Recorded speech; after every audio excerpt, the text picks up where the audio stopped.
Hi అండి, అందరికి నమస్తే. నేను మీ సునీల్ మద్దాల. ఏంటంటే వైసీపీలో కొంతమంది ముఖ్య నాయకులు, ఎమ్మెల్సీలు కావచ్చు, ఎంపీలు కావచ్చు, ఎమ్మెల్యేలు కావచ్చు, కొంతమంది అంటే కీలక కేసుల్లో నిందితులుగా ఉన్న వాళ్ళు పరారీలో ఉన్నారు.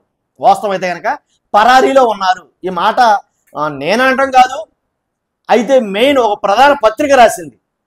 అసలు నిజంగా కీలక కేసుల్లో నిందితులుగా ఉన్న వైసీపీ నాయకులు పరారీలో ఉన్నారా, అంటే పారిపోయారా అని అంటే కనుక పూర్తిగా వివరాల్లోకి వెళ్లే ముందు ఎంతమంది పరారీలో ఉన్నారు, అసలు ఎవరెవరు పారిపోయారు, ఈ వైసీపీ ముఖ్య నాయకులు కొంతమంది ఎమ్మెల్యేలు కూడా పారిపోయారు, అజ్ఞాతలు ఉన్నారో దాక్కున్నారో ఏంటి, ఎవరికి కనపడని చోటుకి వెళ్ళిపోయారు అని అంటే కనుక దీంట్లో ఎంతవరకు వాస్తవం ఉంది, అసలు ఈ ఐటమ్ రాసిన ప్రధాన పత్రిక ఏంటది, దీని గురించి కొన్ని వివరాలు అయితే కనుక నేను మీతో పంచుకోబోతున్నాను. ఎందుకంటే పారిపోవడం దేనికండి, దాక్కోవడం దేనికండి, ప్రజల్లోనే ఉండాలా, ఫైట్ చేయాలా అని కొన్ని మాటలైతే కొంతమంది మాట్లాడుతున్నారు. కాబట్టి అసలు వీటన్నిటి మీద సమగ్ర వివరణ అయితే కనుక మీకు ఇవ్వాలని డిసైడ్ అయ్యాను. కాబట్టి మర్చిపోద్దు, ఫస్ట్ మీ బాధ్యతగా ఒక లైక్ చేయండి.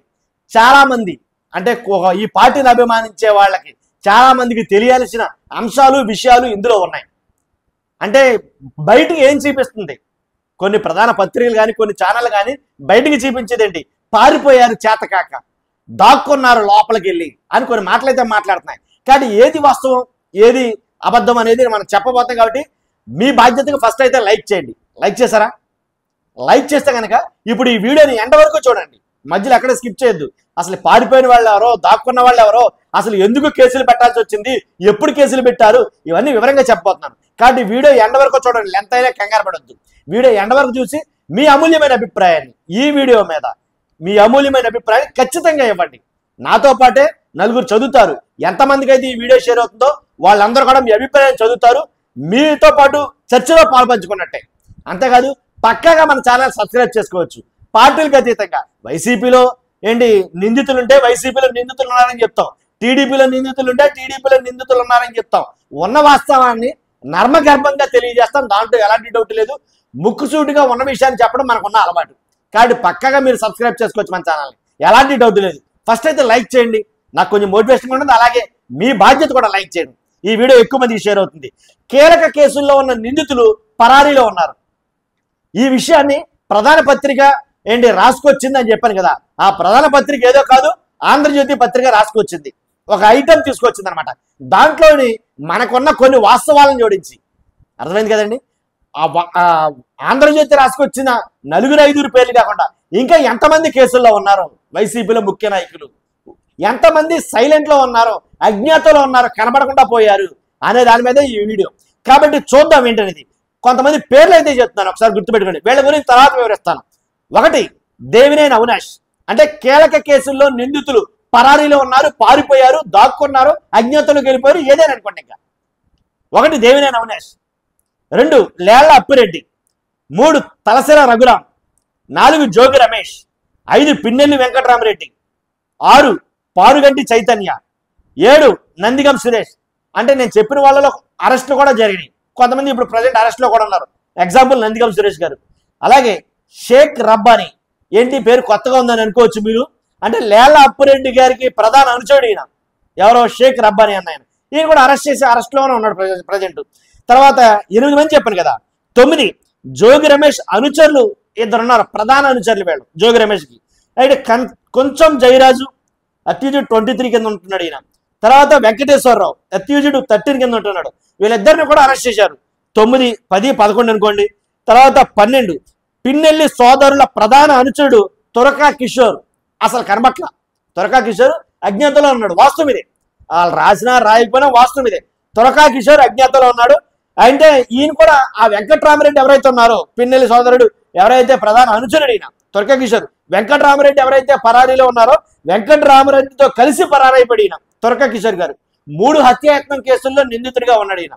తర్వాత ఇంకా వీళ్ళతో పాటు సంబంధం లేకుండా లేకపోయినా సరే అజ్ఞాతంలో ఉన్న వ్యక్తి బోరుగడ్డ అనిల్.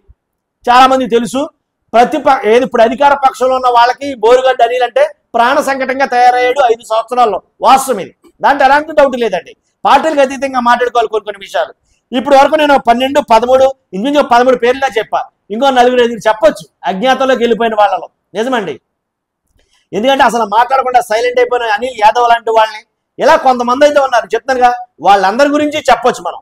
ఎందుకు వీళ్ళ అజ్ఞాతంలోకి వెళ్ళిపోయారు, ఎందుకు వీళ్ళ మీద కేసులు ఉన్నాయి, ఎందుకని వీళ్ళని పరారీలో ఉన్నారంటున్నారు అని అంటే కనుక వాళ్ళు రాసుకొస్తూ ఇంకొన్ని మాటలు మాట్లాడారండి. ఏంటంటే కావాలని పోలీసులే, నేను ఏదైతే 13 మంది 14 మందిని చెప్పానో కావాలని పోలీసులు వీళ్ళని తప్పించారా లేదా వాళ్ళే వదిలేశారా లేకపోతే తప్పించుకుని పారిపోయారా, పోలీసులే వదిలేశారా లేదా తప్పించుకుని పారిపోయారా అనేది హెడ్లైన్స్ లో పెట్టి మరీ రాశారు.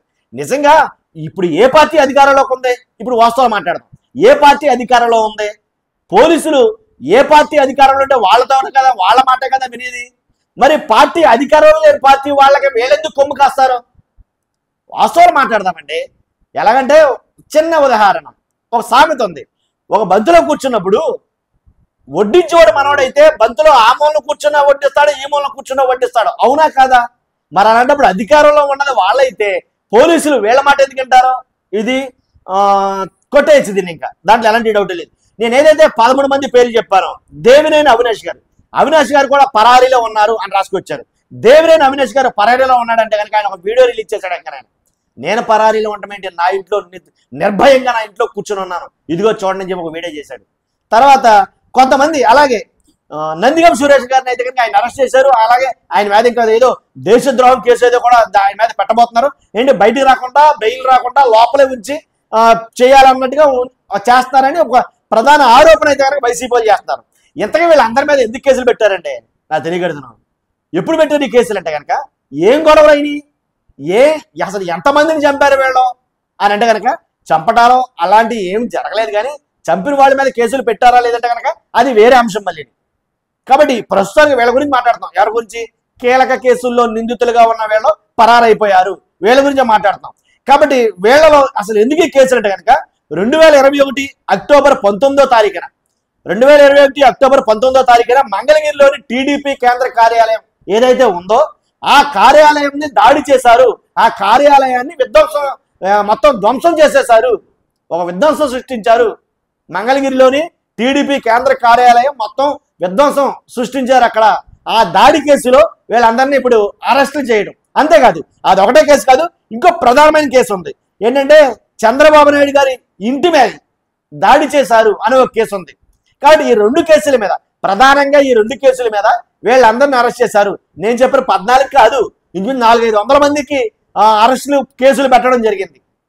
అయితే వీళ్ళందరికీ అంతేకాదండి, ఇంకా చాలా మంది ఉన్నారు. తలసాని రఘురాం మాజీ ఎంపీ విజయవాడ తూర్పు వైసీపీ సమన్వయకర్త దేవినేని అవినాష్తో పాటు కొన్ని 100 మంది మీద నిందితులుగా చేర్చి కేసులు పెట్టారు. వీరిలో ముఖ్య నాయకులు అన్నవాళ్ళు అంటే దేవినేని అవినాష్ కానీ, లేళ్ల అప్పిరెడ్డి కానీ, తలసాని రఘురాం కానీ, అలాగే జోగి రమేష్ గారు కానీ, పిన్నెల్లి వెంకటరామరెడ్డి గారు కానీ, ఇలా కొంతమంది, నందిగం సురేష్, ఇలా కొంతమంది, ఒక 14 మంది ఏంటి ఏపీ హైకోర్టుకి బెయిల్కి మంజూరు చేస్తే బెయిల్ ఇవ్వడం జరిగింది. బెయిల్ ఇస్తే అందరూ బయటే ఉన్నారు, బయట తిరుగుతున్నారు. జస్ట్ బెయిల్ ఇచ్చిన 10 రోజులకి అనూహ్యమైన తీర్పు ఒకటి వచ్చింది మళ్ళీ కోర్టులోంచి. ఏంటంటే కనుక వాళ్ళ బెయిల్ అన్ని ఒకేసారి రద్దయ్యాయి. ఇది సంచలనం, ఇది భారీ ట్విస్ట్ అనమాట. అందరి బెయిల్ ఒకేసారి రద్దయినాయి, ఎలాగో నాకు అర్థం కాల. కానీ దాని మీద తీవ్రమైన చర్చ జరిగింది. కాబట్టి వీళ్ళ బెయిల్కి అప్లై చేయడం, మళ్ళీ వాళ్ళ బెయిల్ రద్దు చేసేయడం, మరలా బెయిల్కి అప్లై చేస్తే బెయిల్ ఇవ్వడం కుదరదని అంటాం. కాబట్టి ఇవన్నీ ఎప్పుడు కేసు అంటే కనుక 2021 అక్టోబర్ 19. ఎప్పుడు పెట్టారు కేసు మరి? 2022లోనా? కాదే. 2023లోనా? కాదే. ఇప్పుడు ఏంటి టీడీపీ అధికారంలోకి వచ్చిన తర్వాత ఈ కేసు పెట్టడం జరిగింది. కేసు పెట్టి మనల్ని ఎవరెవరు ఇబ్బందులు పెట్టారు సీసీ ఫుటేజ్ చూద్దాం అని సీసీ ఫుటేజ్ చూసి ఎంతమంది అయితే వాళ్ళకి ఇబ్బందులకు గురి చేశారో, కేసులో ఉన్నా లేకపోయినా, ఆ గొడవలో ఉన్నా లేకపోయినా మనకు అనవసరం. కాబట్టి వాళ్ళందరినీ ఒక్కొక్కటికి ఏరేద్దాం అని ఒక డిసైడెడ్ తోటి కొంతమందిని అరెస్ట్ చేయడం జరిగింది. నేను ఎందుకు చెప్తాను, కేసులో ఉన్నా లేకపోయినా నేను ఎలా చెప్తున్నాను అని అంటే కనుక కొన్ని సీసీటీవీ ఫుటేజ్ల వల్ల వాళ్ళే చూపించారు. వైసీపీ వాళ్ళే ఏంటంటే వాళ్ళ వెబ్సైట్లో కానీ వాళ్ళ పార్టీ ఏదైతే ఉన్నాయో అన్నింటిలో కూడా వాళ్ళు ఫుటేజ్లు సహా చూపించారు. వీళ్ళు ఇప్పుడు అసలు దాంట్లో ఆ గొడవలో లేని వాళ్ళు కావాలని వీళ్ళని నిరికిస్తున్నారు, కావాలని వీళ్ళని అరెస్ట్ చేస్తున్నారు అనేది చెప్పడం జరిగింది. అంతేగాని కాబట్టి ఈ రకమైన కేసులు ఒక్కటే బలంగా చెప్పేది ఏంటంటే, ఇప్పుడు ప్రతిపక్షంలో ఉన్న పార్టీ ఏమీ లేదు, రాజకీయ కక్ష సాధింపుతోటే ఈ కేసులు పెట్టడం జరిగింది. కాబట్టి వైసీపీని అధపాతాలను తొక్కేయాలని, వైసీపీని నయానా భయానా భయపెట్టి ఏంటి వాళ్ళు ఏదో విజయం సాధించామన్నట్టుగా చెయ్యాలనే ఉద్దేశంతో ఈ కేసులు పెట్టడం జరిగింది అని వీళ్ళు మాట్లాడుతున్న మెయిన్ పాయింట్ అనమాట. ఇది వైసీపీలో మాట్లాడుతున్నారు. వాళ్ళేం చెప్తున్నారు, ఏదైతే టీడీపీ కేంద్ర కార్యాలయం దాడి జరిగిందో ఆ దాడి వెనక ఇంకా పెద్ద కుట్ర ఉంది, అక్కడతో ఆగల, దాని వెనక పెద్ద కుట్ర ఉంది. అలాగే చంద్రబాబు నాయుడు గారి ఇంటి మీద దాని వెనక చాలా కుట్ర ఉంది అనేది మాట్లాడుతున్నారు. ఇప్పుడు వైసీపీ వాళ్ళు కొన్ని మాటలు చెప్తున్నారు. పల్నాడులో వైసీపీ వాళ్ళ పేరు చెప్తే చాలు పరిగెట్టించి కొట్టారు, అలాగే నడి రోడ్డు మీద చంపేశారు, ఈ వేట కొడవలతో నరికి మరీ చంపారు. ఆ కేసుల్లో ఎవరిని అరెస్ట్ చేశారు, ఎంతమందిని అరెస్ట్ చేశారు టీడీపీలో అని అడుగుతున్నారు. అంతేకాదు ఏదైతే కొంతమంది వైసీపీ ముఖ్య నాయకుల ఇళ్ల మీద దాడి, చంద్రబాబు నాయుడు గారి మీద ఇంటి మీద దాడి చేశారని ఈ అరెస్టులు జరిగినాయి. మరి రీసెంట్ గా 2021లో జరిగిన కాసం ఇది. రీసెంట్ గా నిన్న మొన్న జరిగిన వైసీపీ వాళ్ళ ఎమ్మెల్యేలు మంత్రుల మీద ఇళ్ల మీద జరిగిన దాడికి సంబంధించిన కేసులు అయ్యి వాళ్ళలో ఎవరిని అరెస్ట్ చేశారు, అసలు ఎవరినైనా అరెస్ట్ చేశారా అని అంటే కనుక ఏమీ లేదు.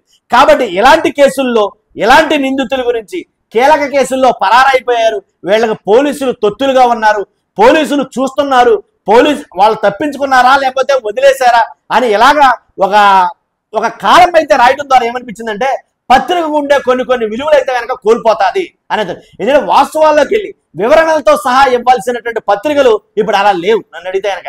కాబట్టి ఈ కేసులకి ఆధారాలు అసలు వీళ్ళ మీద కేసులు పెట్టింది ఎవడో, కాబట్టి కేసుల్లో ఉన్న నిందితులను అరెస్ట్ చేశారా, తెలుగుదేశంలో ఎంతమంది మీద కేసులు పెట్టారు, పల్నాడులో జరిగిన రక్త చరిత్ర కానీ, అలాగే ముఖ్య నాయకులు ఎమ్మెల్యేలు మంత్రులు ఇళ్ల మీద జరిగిన దాడులు కానీ, రాళ్లు గిట్రేయటం, కోడిగుడ్డు గిట్రేయటం, నానా రభస్ చేయటం, లైవ్ ఫుటేజీలతో సహా సాక్ష్యాధారాలు ఉన్నా సరే కనీసం కేసులు కూడా పెట్టకపోవడం, ఇవన్నీ ఏంటండి మరి వీటికి అయ్యి అని చాలా మంది అడుగుతున్నారండి. నేను అడగటం కాదు. కాబట్టి చూస్తున్నాం మీరు అందరూ కూడా దీంట్లో ఏది నిజం ఏది అబద్ధం, మనం వాస్తవాలు చెప్పామా అవాస్తవాలు చెప్పామా, మనం ఏమైనా ఏదో పార్టీ రంగు పులుముకున్నట్టు చెప్పామా లేదా ఉన్నట్టు చెప్పామా అనేది మీ విజ్ఞతకు వదిలిపెడుతున్నా.